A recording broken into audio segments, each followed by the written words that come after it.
Good morning. This morning we're going to talk about fluvial processes and deposits, so rivers. In the context of our classical sequence stratigraphic models, we're really thinking about the material shown on the left-hand side here in green. So this is the coastal plain, and as it extends further up dip, progressively further away from the shoreline. So typically when we think about rivers, they're classified into 4 different categories. So top left here we have meandering.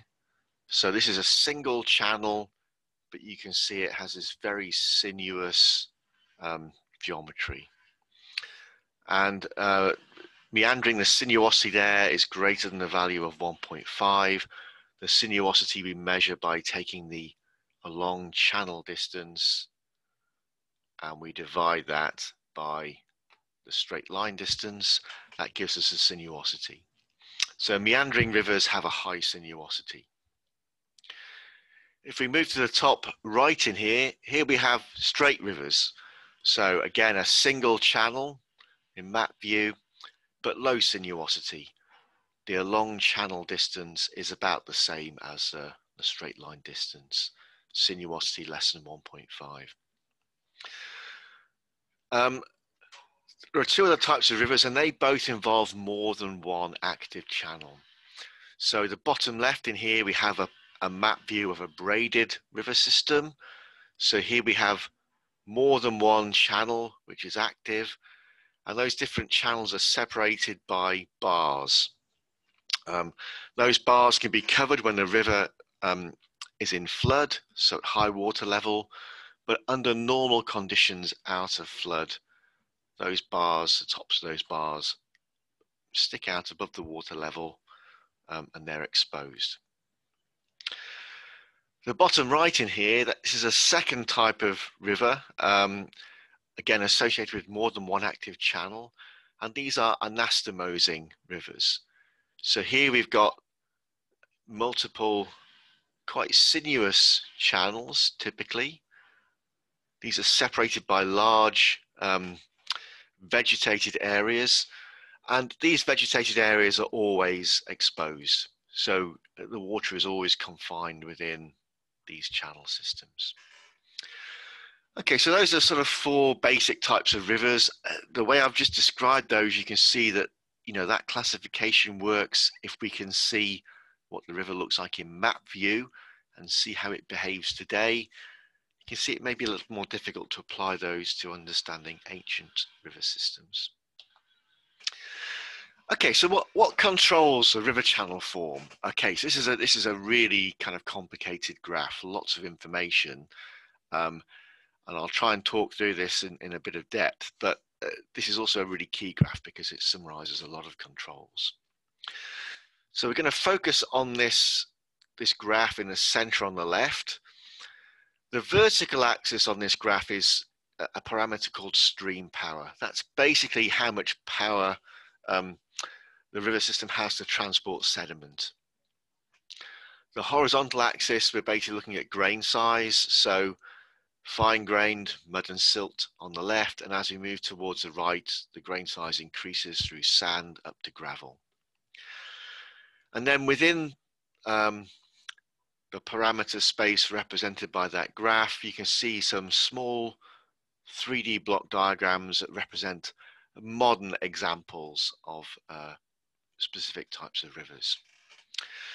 So within the space on this graph, if we look at the sort of the top right-hand corner, so these are sandy and gravelly rivers associated with a high stream power. These really correspond to braided rivers. Okay. Once we move down to here into typically finer grained systems with lower stream power, we move into meandering. So the Mississippi being one example. And as we move down towards the bottom left corner, again, typically more muddy, silty systems with low stream power. We're looking here at either straight channels or anastomosing channel systems. Okay, There's some other parameters plotted in these bars at the top and at the bottom, and these are sort of secondary parameters that really depend on the main ones I've just talked through. So the top ones here, these refer to the geometry of the alluvial sand bodies or the fluvial sand bodies. And these are really just labels that we apply to these different types of river system. So alluvial fans in here, those are associated with the front of mountain belts typically. They're also coarse grained, so these sort of correspond to these coarse grained systems with high stream power. Braid plains, that's basically braided rivers. The term braid plain means that braided rivers can migrate laterally and they produce broad, extensive regions of channel deposits, which are stacked channel deposits. And then rivers, that really refers to single channels, which are a bit less mobile. So here we're thinking about meandering, straight, and anastomosing river channels. Okay, the parameters at the bottom, what do they show? Well, this arrow here is proportion of bed load. That's the proportion of sediment carried in the form of dunes, ripples, bars, so bed forms along the base of the channels. And that roughly corresponds to the grain size. So as the grain size gets coarser, sand and gravel, those grains are carried along the base of the river in bed forms. So bed load increases towards the right in this diagram. This arrow here shows the size of the drainage basin area, and that, broadly speaking, increases from right to left. So these braided rivers associated with steep gradients, powerful streams, they often occur sort of at the edges of mountain belts, and they're relatively small drainage basins. And as we move down towards the bottom left corner, we're looking at sort of more mature river systems. So the drainage basins increasing in size towards the left. You can imagine that, within a single river system, the headwaters of that river, the updip part, might be characterized by these braided systems. As we move downstream, those braided systems will sort of feed into each other. We accumulate a larger drainage basin. And as we move downstream, we see meandering, straight, or anastomosing river channel patterns. These bottom two graphs really show the width-depth ratio of the channel or the channel belt, and also the stability, the strength of the margins, the banks of the channel. So in braided rivers, we tend to have a high width-depth ratio. The banks aren't stable. That means the channels can migrate laterally. As we move down here towards meandering and straight and anastomosing rivers, the width-depth ratio decreases. The widths become smaller, the depths become deeper, and that ratio therefore decreases. And the banks become more stable. The channels become less mobile and more fixed in position. So lots of controls in here, grain size, stability of the banks, stream power. Gradient is sort of a proxy, or it's related to stream power. And the discharge pattern, is it continuous discharge? Is it more discontinuous and sort of pulses of sediments and water discharge? What you won't see in here, though, is sea level. So we might have to start thinking about applying the sequence stratigraphic models in a different way. Okay, just to say a bit more about some of these types of channels, and I'll go through this pretty quickly. I think these are probably things you've come across before. So braided rivers are typically gravel dominated or sand dominated. These 3D block diagrams, they both show more than one channel being active, bars present in between those channels. That's true whether we're looking at a gravelly or a sandy system. So we tend to build up, the channels migrate, the bars shift as the channels migrate, and through time we build up these rather wide, laterally extensive sort of sheet-like bodies of sandstone and conglomerate with high width to thickness ratios.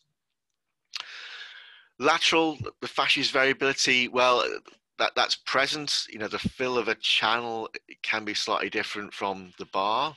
maybe not so much in terms of grain size, but in terms of the way the beds are arranged and stacked.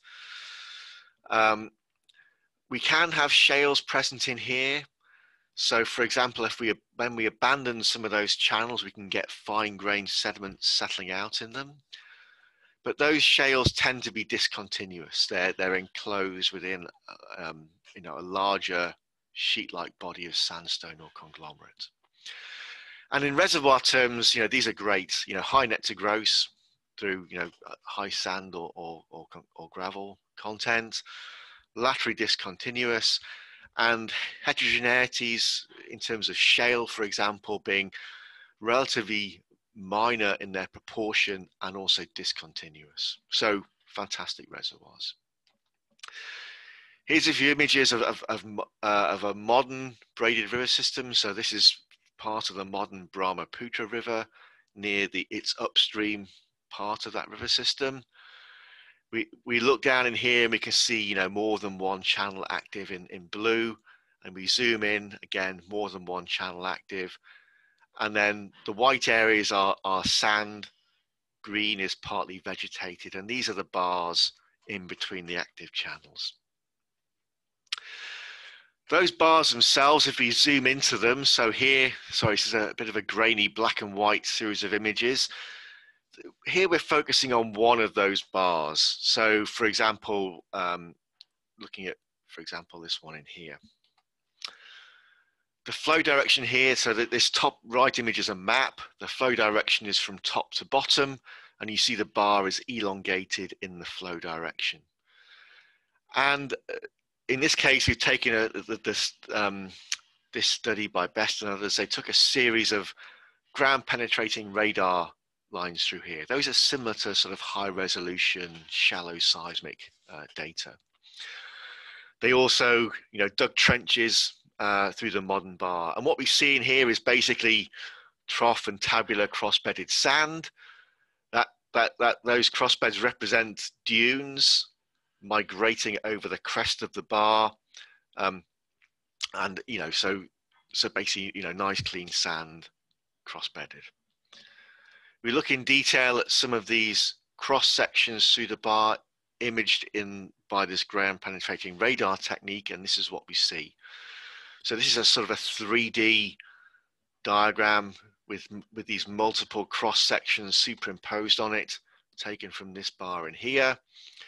The different colors show different fascies, typically defined by the relationship between dune scale crossbeds and larger bedding surfaces that tell us about how those crossbeds are stacked. So the main thing to look, if you look at this, is most of this bar is made up basically by this yellow color in here. And what that's telling us is that we have downstream accretion. In other words, the dunes migrating over the top of this bar, they're moving down the flow direction, so from left to right. But the way those beds are stacked, the bedding itself is also, the bedding planes are also associated with dipping down the flow direction.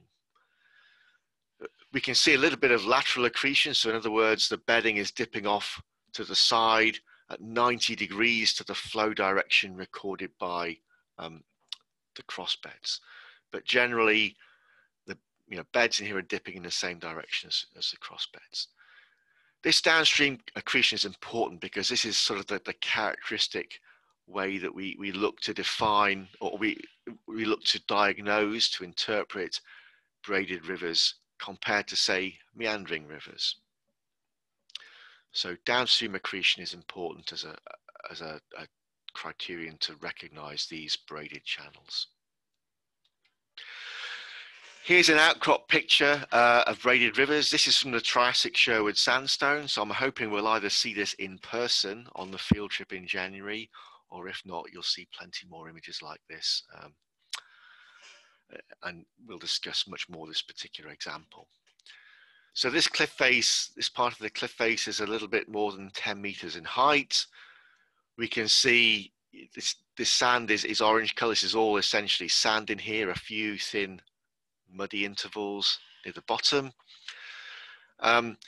This is predominantly cross-bedded. You can maybe pick out some of the cross bedding in here within beds which are typically a few tens of centimeters in thickness. And within here, there's a whole series of erosion surfaces, some of which define channel-shaped geometries like this one in here, some of which define more sheet-like geometries over the scale of the photograph. The key thing here is what we're seeing is a series of vertically stacked and laterally stacked channels. Let me add some interpretation. Here we are. So the white surfaces in here are interpreted as the base of individual channels. And then within there, the yellow surfaces record some of the larger, more prominent bedding surfaces.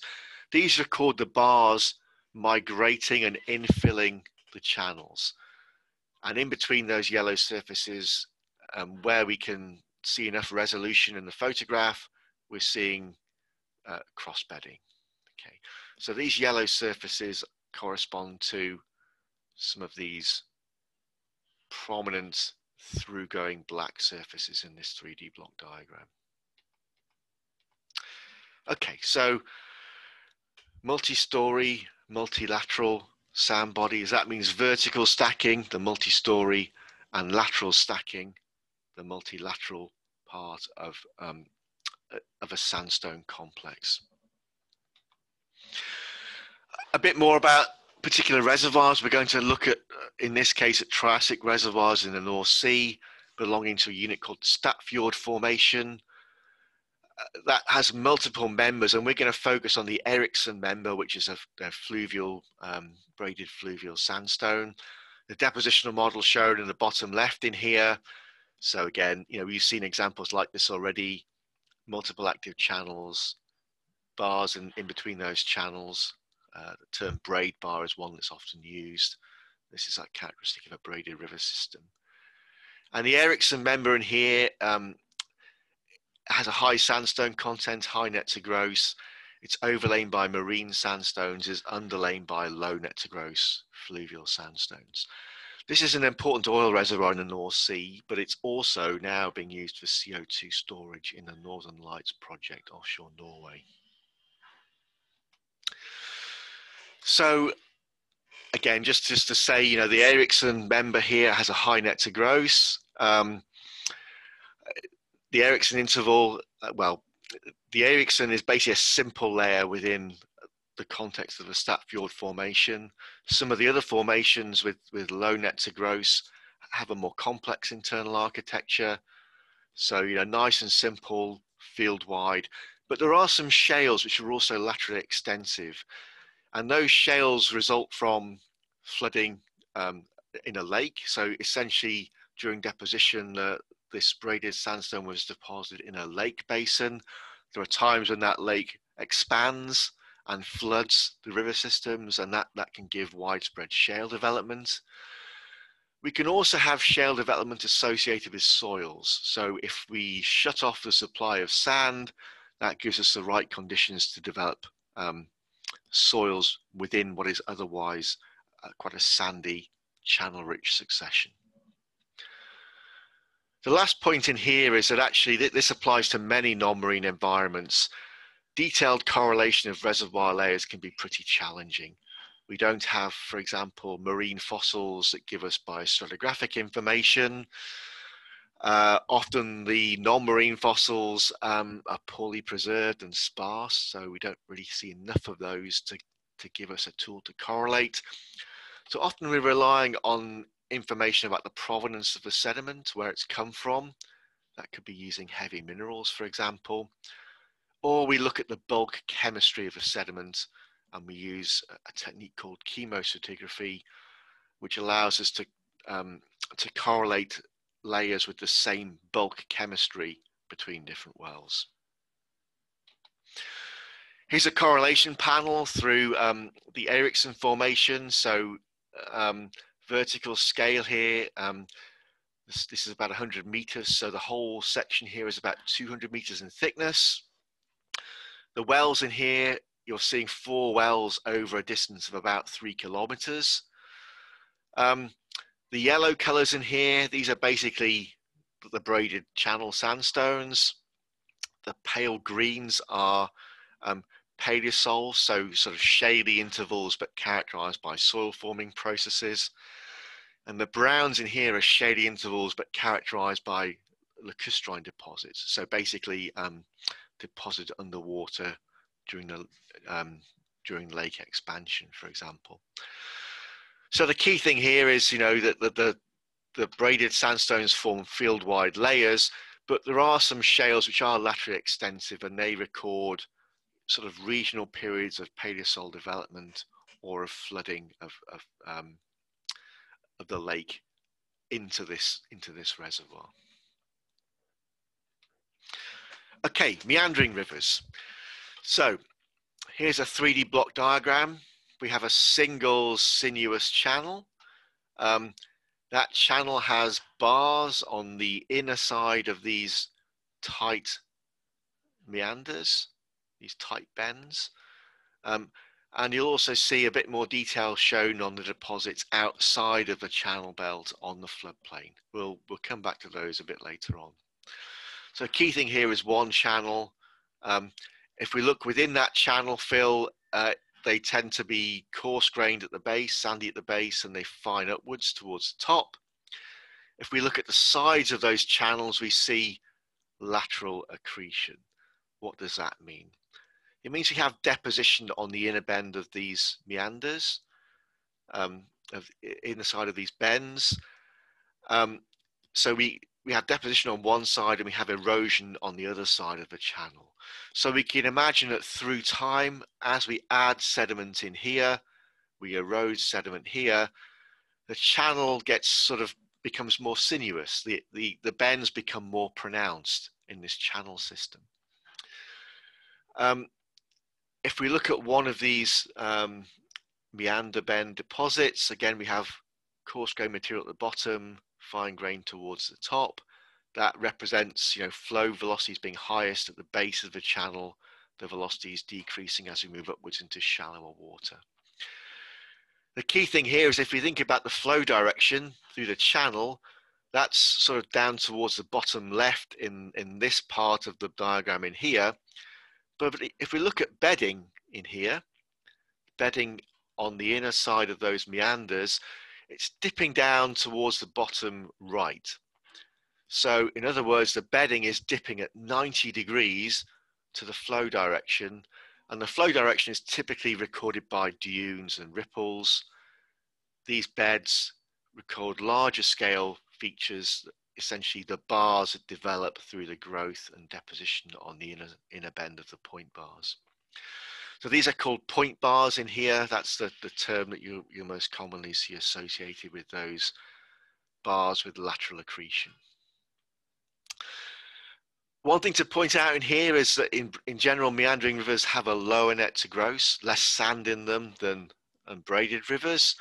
We tend to see these channel belts which can be isolated from each other. They can be variably connected.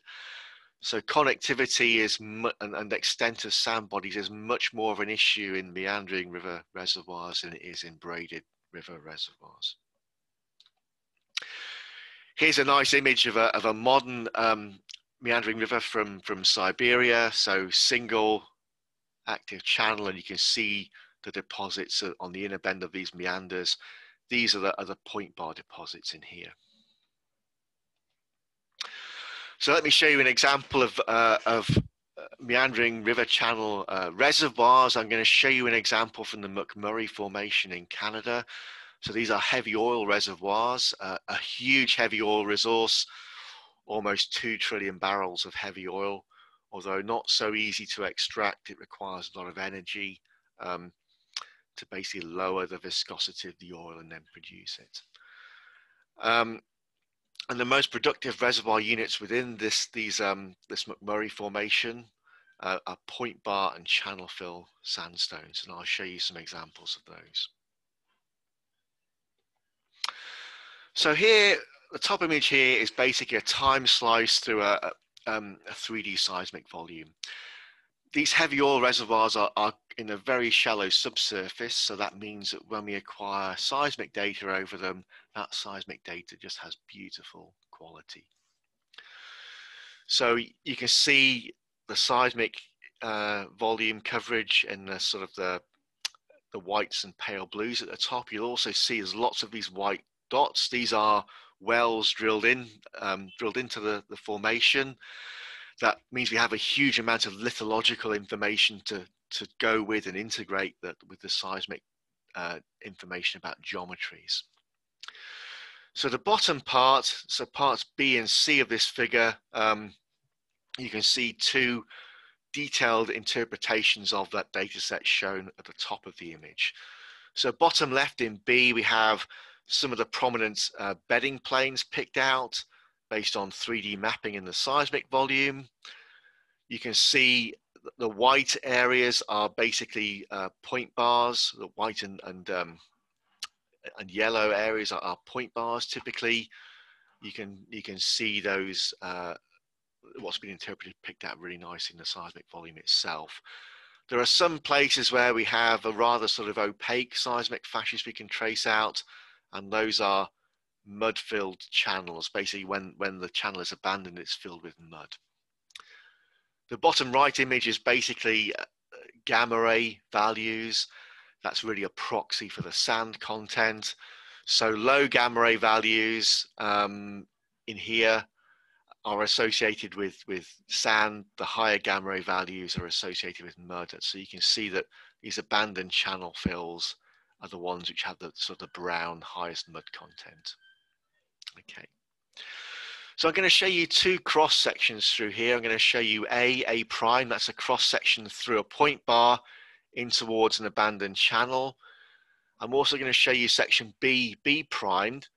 So that goes through an abandoned channel that sort of curves back on itself. So we see the same channel twice in that correlation panel.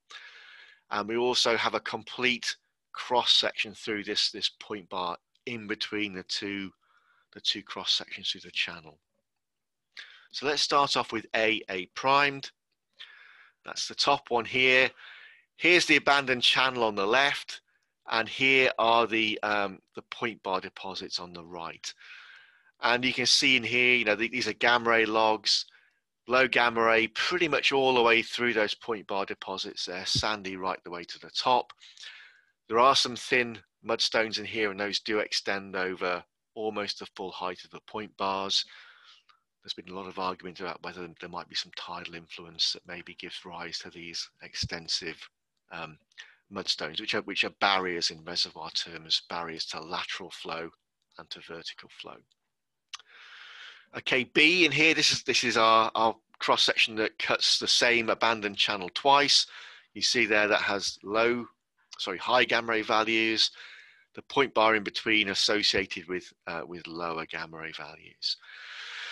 So the takeaway from this is that, you know, within these channel belts, the point bars are the best reservoir quality, highest sand content, but we do have these thin and extensive shales along the point bar surfaces.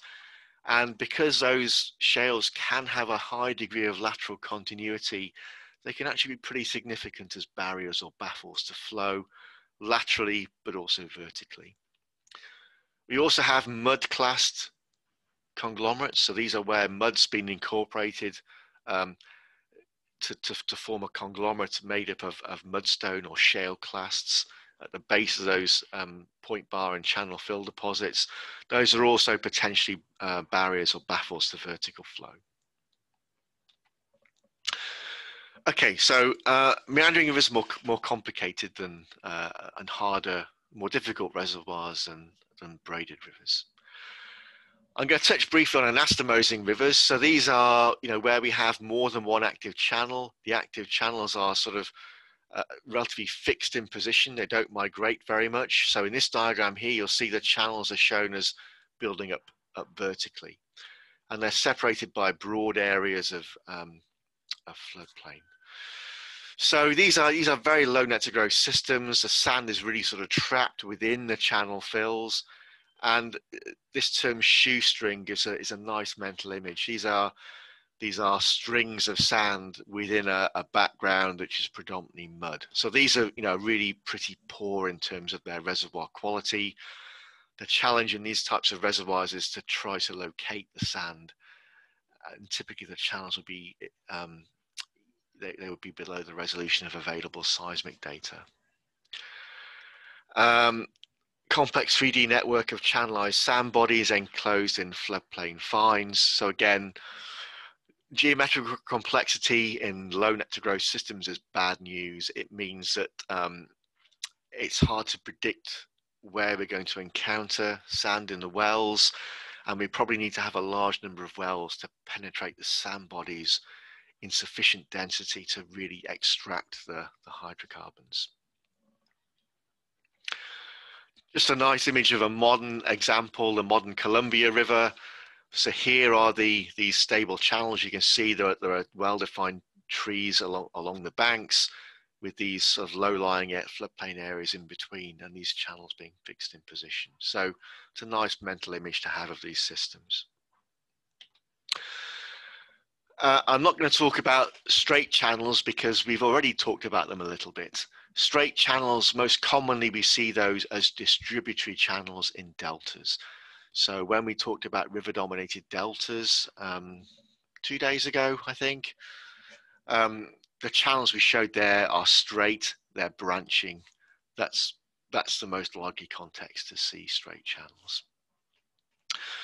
Let's just say a little bit more about, braided and meandering channels, just to remind a few things. So these are two vertical sections, so sedimentary logs through braided on the left and meandering systems on the right. Key thing in the braided system is it's high net to gross, it's sandy throughout. Cross beds, well, typically, the cross bed scale might decrease upwards, reflecting the water depth getting shallower upwards. But sandy throughout. Meandering rivers have a lower sand content associated with more typically with an upward fining in grain size towards the top of the channel fill, which is often muddy in content. Other things which are ways of distinguishing them relate to some of their geometrical characteristics and also paleoccurrence. So this top diagram is a meandering river system with 2 point bars in here. The bottom is a braided system with these bars present within the channel. These are often referred to as braid bars. Key thing in here, if we look at bedding within these point bars, the bedding surfaces are dipping at 90 degrees to the flow direction. So if we look at here, this is a rose diagram showing the range of orientations of those dipping bedding surfaces or accretion surfaces. Some dipping down towards the bottom right, that's within this bar in here. Some dipping towards the top left, that's this bar in here. And if we look at paleocurrents, so these would be paleocurrents from ripples and dunes migrating along the channel itself, so following the course of the channel, they are mainly oriented towards the bottom left. So these are at 90 degrees to the dip directions of the beds. The contrast is with a braided river system. So here, these bars in here, the beds in here, they're dipping down towards the bottom of the page or the bottom right. And that gives us a rose diagram in which, if we put a mean arrow through there, the bedding's direction is typically towards the bottom right. If we look at smaller scale ripples and dune scale cross beds, so that's maybe the flow directions indicated by these small black arrows. Again, those are predominantly towards the bottom right. So paleocurrents parallel to the bedding direction, and that records downstream accretion. So that's something, for example, that we could get a sense of in core or image logs that tell us about the dip of the beds. That's something we can use to distinguish meandering from braided rivers using well data. Okay, other differences. Well, basically, this is a plot of thickness on the vertical axis against width, with different type of river systems plotted in here. So braided, then meandering, delta distributaries. These are basically straight channels. You'll see there's a large scatter of data within each of these groupings of river river deposits. So, you know, that's real natural variation, but just bear that in mind that there's typically 1 or 2 orders of magnitude difference when we compare different, a full range of systems. If you want to take away one measurement though, braided and low sinuosity rivers, they have high width to thickness ratios, typically about 1,000 to 1. Meandering channel belt deposits, they have a lower width to thickness ratio, about 100 to 1. They'll take straight channels, distributed channels, again, lower width to thickness ratios, typically about 10 to 1. I've not talked very much about what happens outside of the channel, so let me do that now. So here's a part of a meandering river system. It's one where basically we're showing that this part of the meander has been abandoned and the river has cut across the mouth of that meander. So then we have an abandoned channel, which is essentially a lake. And you might have come across this term oxbow lake to define these cut off meanders. So these will be what fills in with fine grained material. You know, once we cut these off from the main channel, they're just filled with stagnant water, no flow velocity. All the fine material in the water column can settle out and infill the channel fill. The point bar, this again has been abandoned, but it's predominantly sandy and fining upwards. But outside, on the margins of the channel, outside of the channel, we have what are referred to here as levees. These are basically elevated areas. When the river floods, we get coarse material deposited close to the channel, typically sandy. If that occurs over repeated episodes of flooding, then we accumulate these ridges of sandy material close to the channel. Those ridges get thinner away from the channel belt and also finer grained. We also see once those levees are well developed and they're well established, the river, when it's in flood, it has to cut small channels through those levees. And those channels we refer to as crevasse channels, and they feed these small networks of channels which allow material to go onto the floodplain. These networks of channels and the sort of lobes that they feed, those we refer to as crevasse splays. This term crevasse splays.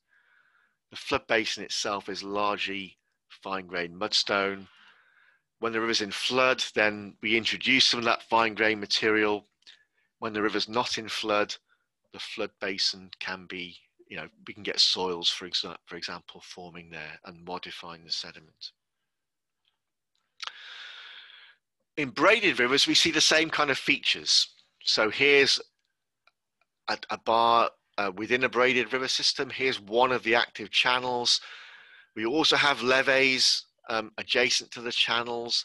We also have crevasse splays which allow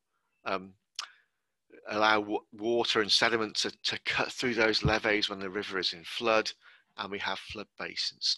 So exactly the same sort of range of deposits in meandering and braided systems and on the floodplain. The key difference here is that in a braided system, the channels migrate laterally and they rework and erode that floodplain material. So it's really quite unusual to see it preserved. In a meandering system, well, the channels do migrate, but not as much. So we preserve more of that floodplain material, and it's more characteristic. The floodplain material really represents sort of the non-net part of these kinds of reservoirs. If we think about the overbank deposits, and here I'm thinking really about the crevasse splays, typically what we see, we see a series of thin beds. Each of those thin beds records it typically has a sharp base, it fines upwards, and that records one single flood onto the floodplain. We can also see successions where we see several of those beds stacked together. So this example here, we see 3 of those beds. We see 2 of those stacked vertically here, 2 in this succession, just 1 in here. The key thing is the sharp base that records erosion when the flood is at its peak and it's carrying most sediments and water outside of the channel. The upward decrease in grain size that records the dissipation of the flood and the decrease in velocity as the water flows out of the channel.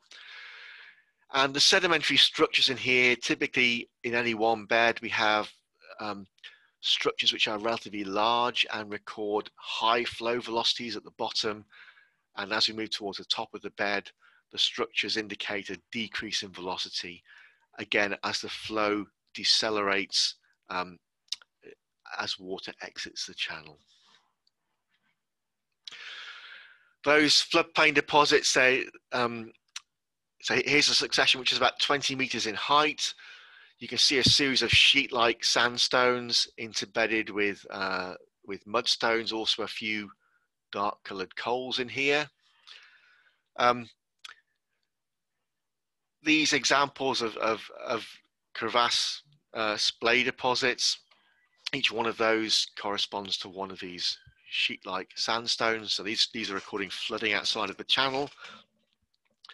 And you can see over the scale of these photos here, about 50 meters, we can see those have a sheet-like geometry. The finer grain deposits in here, these flood basins, that's basically the mudstone in between those more sheet-like beds. If we look in detail within there, here's a coal within the same succession as I just showed you in this photograph in here, just looking up close. We have coals, and they record basically, coals and soils record non-deposition on the floodplain. But if we look beneath, in the sandstone bed in here, beneath that coal, we see roots penetrating down through there. So again, that's one key thing to look for in these, to diagnose these floodplain deposits, is an abundance of roots and root forming structures. Okay, let me take a pause there